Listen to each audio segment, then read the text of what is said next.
Om Swastiastu. Nah, pada video kali ini saya akan menjelaskan tentang materi terkait dengan generatif AI atau artificial intelligence. Nah, sebelum itu izinkan pribadi saya mengenalkan diri terlebih dahulu. Jadi, perkenalkan nama saya Ketut Rega Arnika dengan NIM 22151010004 dari kelas A. Nah, jadi ini adalah sub-sub yang akan kita bahas pada materi kali ini, yaitu pengertian, manfaat, penerapan generatif AI, dan tantangan ke depannya. Yang pertama, pengertian generatif AI. Nah, generatif AI merupakan istilah yang dimiliki oleh salah satu tren teknologi terkait dengan penggunaan artificial intelligence dengan algoritma pembelajaran tanpa pengawasan untuk dapat melakukan pembuatan gambar digital, video, audio, teks, ataupun kode baru. Nah, selanjutnya kita akan membahas manfaat dari generatif AI.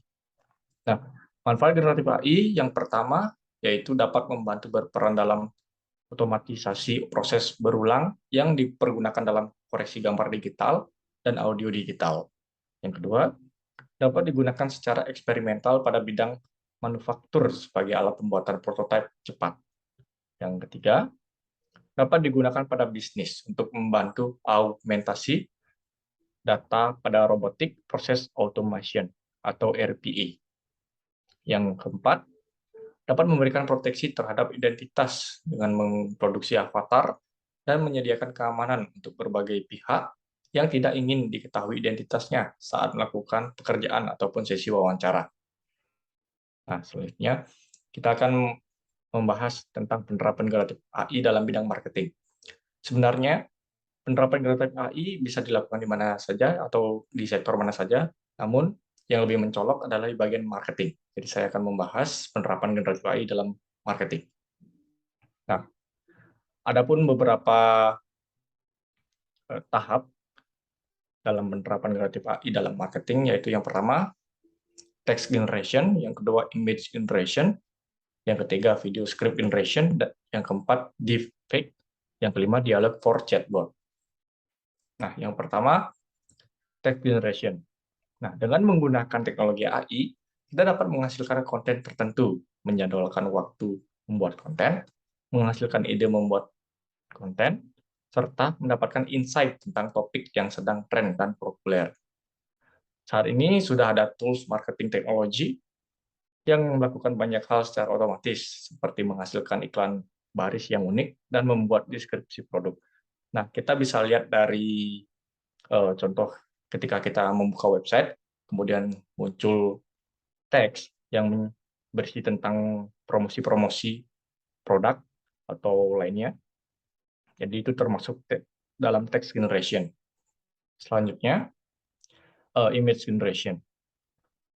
Nah, generatif artificial intelligence dapat membantu kita jika berprofesi sebagai fotografer atau desainer grafis untuk lebih menghemat waktu. Jika kita membutuhkan waktu yang lama untuk memilih, mengedit, dan memproses gambar, maka AI dapat melakukannya hanya dalam hitungan detik saja.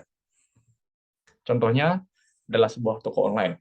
Nah, jika kita memiliki sebuah toko online, maka kita akan membutuhkan banyak sumber daya dan pekerja untuk melakukan pemotretan ataupun mencari gambar untuk kebutuhan marketing campaign atau kampanye pemasaran bisnis kita. Nah, jika kita mencari gambar sendiri di internet, tentunya akan terkena hak cipta. Nah, dengan kemajuan AI yang dapat bermanfaat untuk menghasilkan gambar dengan tujuan komersial dan bebas dari hak cipta. Nah, itu juga salah satu keuntungan dari image generation atau generatif AI dalam penerapan di bidang marketing. Selanjutnya, ada video script generation. Nah, kita mungkin bisa membedakan sebuah konten video yang baik dan yang buruk. Namun AI dapat melakukannya dengan lebih baik daripada kita. Nah, dengan membuat video, contohnya cerita sukses atau storytelling, dan menggabungkannya dengan beberapa momen, hal tersebut akan membantu bisnis kita untuk mendorong keterlibatan audiensnya. Nah, sehingga audiens tidak akan mengalihkan pandangan dari layar saat menonton video iklan yang dihasilkan oleh AI, sekaligus membantu meningkatkan customer experience atau pengalaman customer. Selanjutnya, deepfake. Nah, deepfake merupakan video dari teknologi AI yang terlihat seperti nyata dan dapat diimplementasikan dalam bisnis atau strategi promosi, pendidikan, dan penelitian. Nah, kelebihan utama dari deepfake yaitu proses produksinya yang relatif cepat dan murah. Nah, dalam video orang-orang dapat berinteraksi dengan satu sama lain berkat generatif AI ini. Contohnya, proyek PepsiCo yang memungkinkan penggemar mengirim video yang dipersonalisasi ke teman. Dalam video tersebut terdapat Messi yang menyapa penggemar dengan nama dan 8 bahasa yang berbeda. Dan yang terakhir adalah dialog for chatbot. Nah, chatbot ini dapat memberikan jawaban otomatis yang unik kepada pelanggan, tentunya akan membuat komunikasi pelanggan dan bisnis berjalan dengan baik. Nah, chatbot ini menggunakan AI dan bot kepada pelanggannya, menggunakan basis data eksternal. Ini mampu menghasilkan diskusi yang lebih kompleks. Nah, chatbot dapat menanggapi pertanyaan pelanggan dengan lebih kompleks dan bisa melebihi cara komunikasi yang dijalankan oleh manusia itu sendiri. Nah, selanjutnya materi yang terakhir adalah tantangan generatif AI. Yang pertama dalam segi keamanan. Nah, pada penggunaan generatif AI telah diobservasi bahwa banyak penjahat yang menggunakan generatif AI untuk tujuan penipuan. Ya, yang kita bisa lihat iklan-iklan yang banyak tersebar di website maupun di sosial media, yang jika kita klik itu akan mengarah ke website lain yang tentunya akan digunakan untuk tujuan yang tidak sesuai, jadi kayak penipuan. Yang kedua, hasil yang tidak bisa diprediksi. Nah, meskipun dalam model generatif AI mudah untuk dapat menangani perilaku, namun terkadang model dapat memberikan hasil yang cenderung salah ataupun tidak terduga. Yang ketiga, keamanan data. Nah, terdapat permasalahan terkait privacy atau keamanan data dalam penggunaan teknologi generatif AI, khususnya jika kita terlibat berbagai data pribadi. Yang keempat, kemampuan yang sangat diperkirakan. Nah, dibutuhkan data training yang besar untuk melakukan tugas seperti menciptakan seni dalam algoritma generatif AI. Nah, jadi itu saja yang bisa saya sampaikan.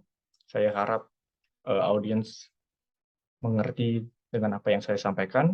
Nah, jika ada pertanyaan, nanti kita diskusi di kolom diskusi. Terima kasih. Saya tutup dengan para Santi. Om Santi, Santi, Santi.